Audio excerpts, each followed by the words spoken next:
So the time has come once more where CTGP rolls out yet another monthly update, and who called it?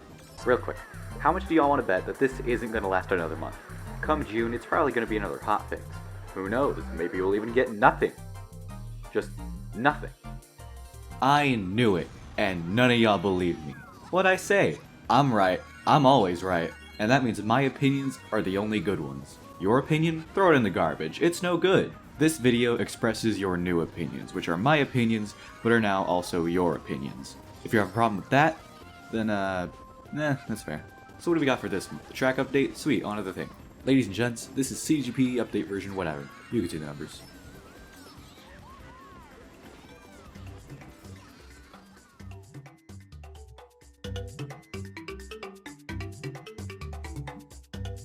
Aw man, I didn't think this one was that bad. Can't believe they got rid of the lily pads, man. That was the best part.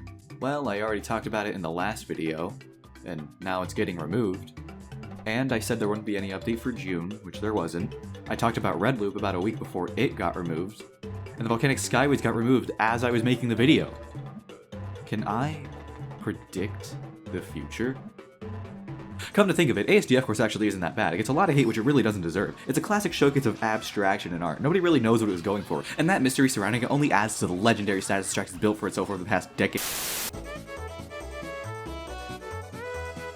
A generic track with a few twists to set it apart from other generic tracks, namely its nighttime setting and being placed near a sea.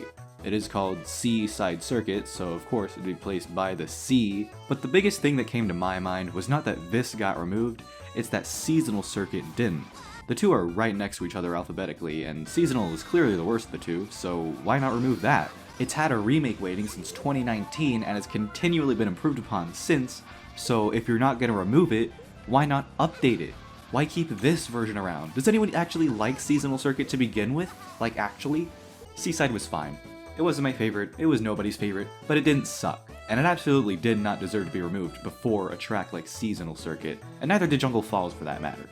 Bad choices this time around, CGP team. Bad.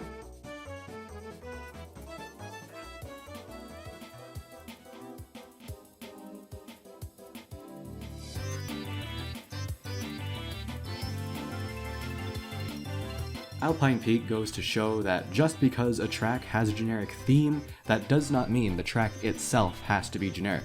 I like this one quite a bit. It's like DK Pass crossed with, I don't know with what, but it's a good combination.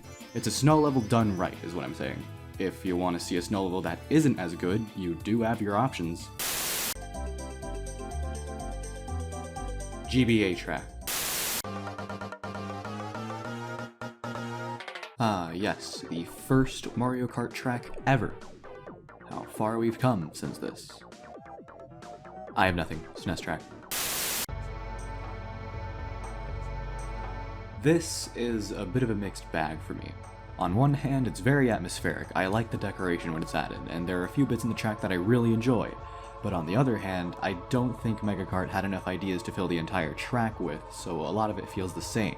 It's not as one note as something like Six King, but it's still not the most exciting thing ever. There's definitely an attempt to spice things up, but I don't know, it just doesn't work that well for me. Still an alright track though. Just an ordinary jungle track, nothing special. I have no feelings about it one way or the other. Very solid 5 out of 10 for me. Next. On my Six King Labyrinth review, somebody suggested I review Pipe Underworld, to which I responded it wasn't a bad idea.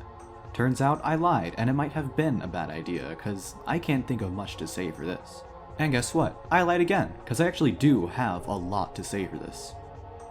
Don't question me on what, though, your guess is as good as mine. Check back in about a century, maybe I'll have a clearer idea then.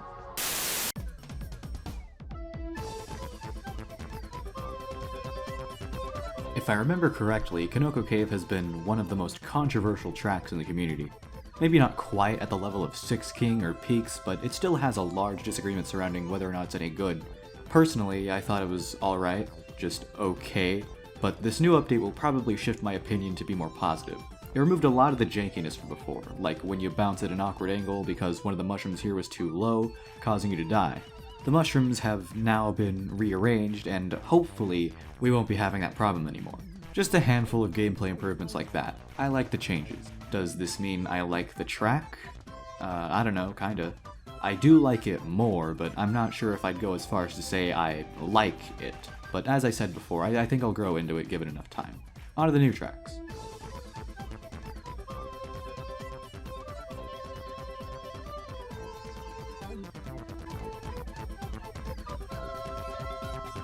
I started paying attention to custom tracks a bit too late to appreciate Mushroom Valley.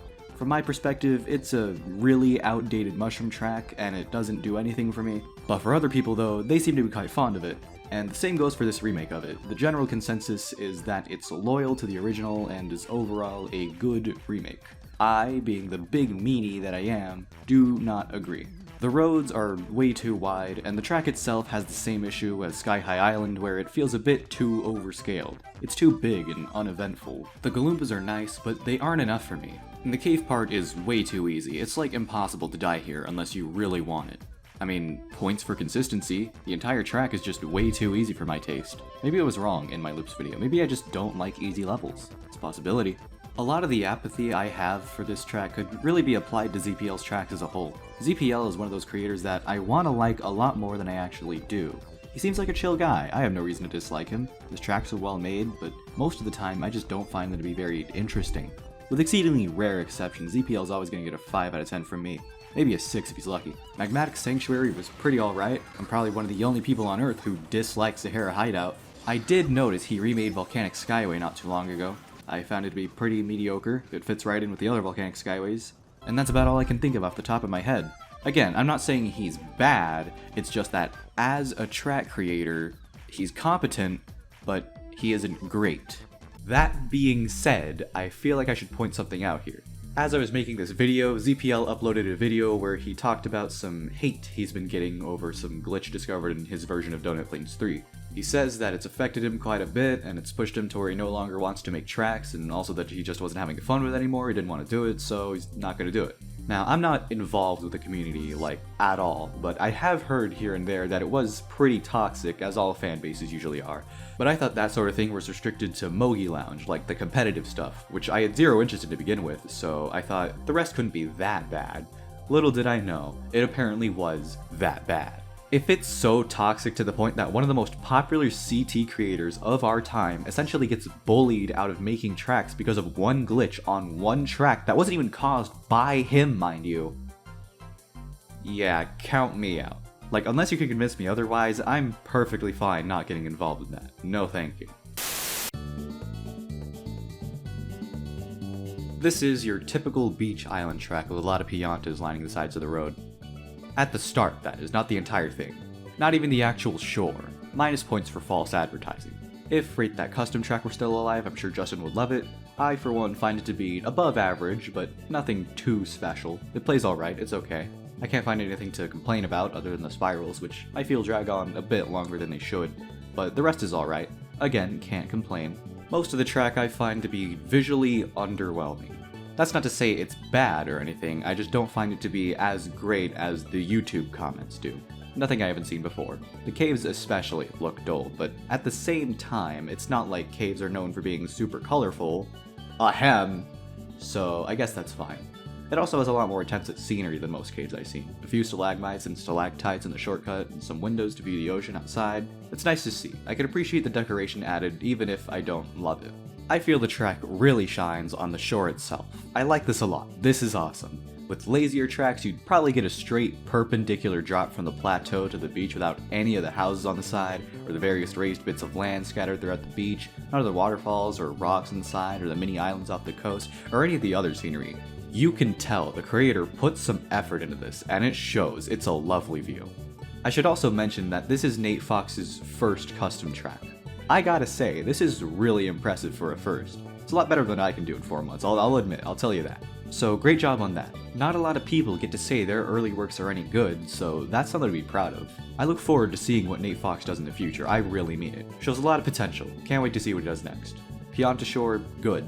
Thumbs up for me. Well, there we have it. Overall, it's a pretty middling update. Maybe things will be better next month. I shouldn't say that, I'll jinx it again. Ooh, Dark Matter Fortress. Okay, real quick, I'm gonna take this time to right some wrongs from the last video. So, Dark Matter Fortress. What on earth was I talking about when I said Rainbow Road would be a better fit for the music? It absolutely would not. What was I thinking? Maybe the track doesn't fit the eerie vibes of VC64, but it certainly doesn't fit the grand and whimsical vibes of Rainbow Road either. Other than that, I still stand with my opinions. I don't think it's very good. And another thing, I was too harsh on Water Village. Yeah, the generic theme and design and decoration and whatever got really tiring, and it still is, but it wasn't that bad. It's okay. Nothing more than okay, but still okay. And was I so eager to complain about something that I faulted the track for, quote, trying to do something with the water? Like, heaven forbid the track isn't a plain dirt road the entire time. I know the point I was trying to make was that all these grass tracks feel the same, but I did not word myself properly there. As for Pinewood and Saltwater, nothing's changed, and I hope I'm not going to have to add another addendum to the next update video, whenever that'll be. Hopefully in August, fingers crossed. In other news, this is going to sound really bad, but I'm about halfway done with Custom Track Review number 7, and with my school year starting probably the day of uploading, no promises it'll be out anytime soon. So from here on out, I'm just gonna shut up about it and maybe get it done slowly. And that's it. That's the video. I don't know. What do you want? That's it.